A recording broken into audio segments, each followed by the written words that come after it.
एक कितना सुंदर संवाद शिव महापुराण में आता है। जिस समय पर भगवान देवादिदेव महादेव ने मंथन में निकला हुआ विष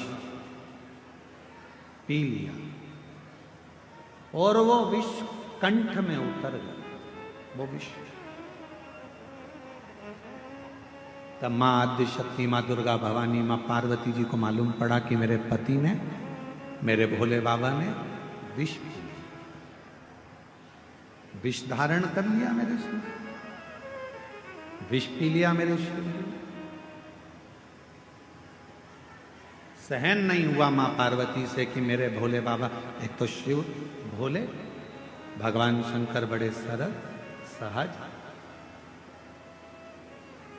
अच्छा एक बात और है, जो बहुत सीधा होता है, बहुत सरल होता है, बहुत भोला होता है, गाली भी उसी को पड़ती है, अपशब्द भी उसी को कहे जाते हैं, ताने भी उसी को दिए जाते हैं, और लोग जो बोलना है काम भी उसी से कराओ, अपशब्द भी उसी से कहो, ताने भी उसी को दो, सब काम वही करो।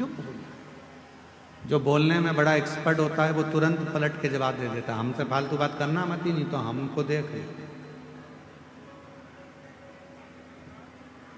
इसलिए आप लोगों से निवेदन है, भोले रहो भोले के सामने, पर कभी कभी मां जगत जननी का रूप भी तुम्हारे अंदर होना चाहिए। मां आद्य शक्ति की शक्ति तुम्हारे अंदर होना चाहिए। कभी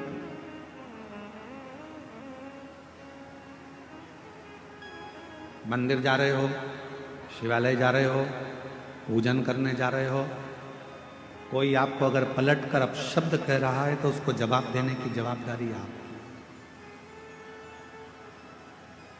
ठीक नहीं है।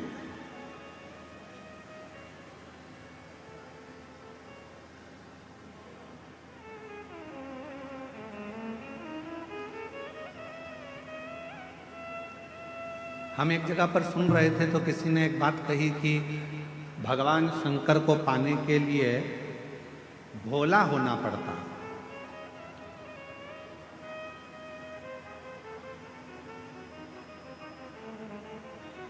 भगवान देवादिदेव महादेव को पाना है तो आपको बहुत भोला बनना पड़ेगा।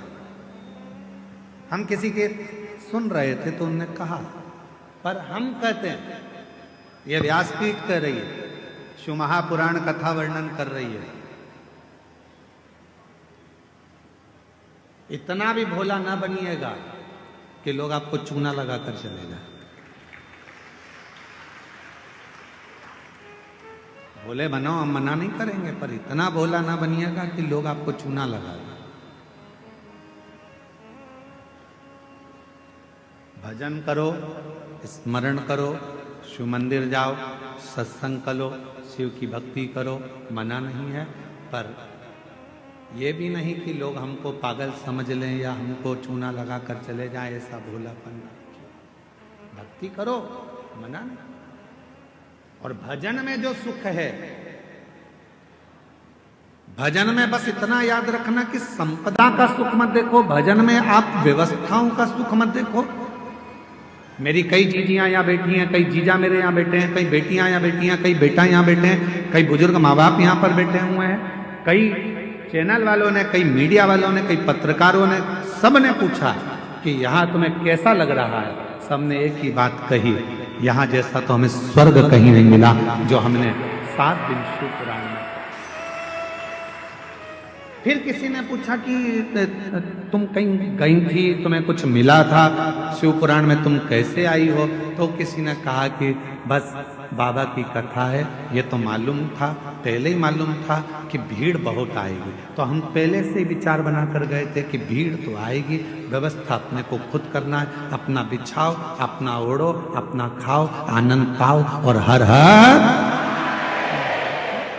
पर जो शिव महापुराण की कथा में, जो कुबेरेश्वर धाम से, ये कुबेर भंडारी की भूमि से ये शिव महापुराण की कथा जब किसी नगर में, किसी गांव में किसी क्षेत्र में, किसी खेड़े में, किसी कॉलोनी में, किसी सोसाइटी में, ये कुबेरेश्वर बाबा की ये पोथी जो कुबेर धाम से चलती है, सीहोर से चलती है, कुबेरेश्वर बाबा के दरवाजे से चलती है, तो ये लेने नहीं, तुम्हारे पास में देने के लिए आती है भंडार भरने।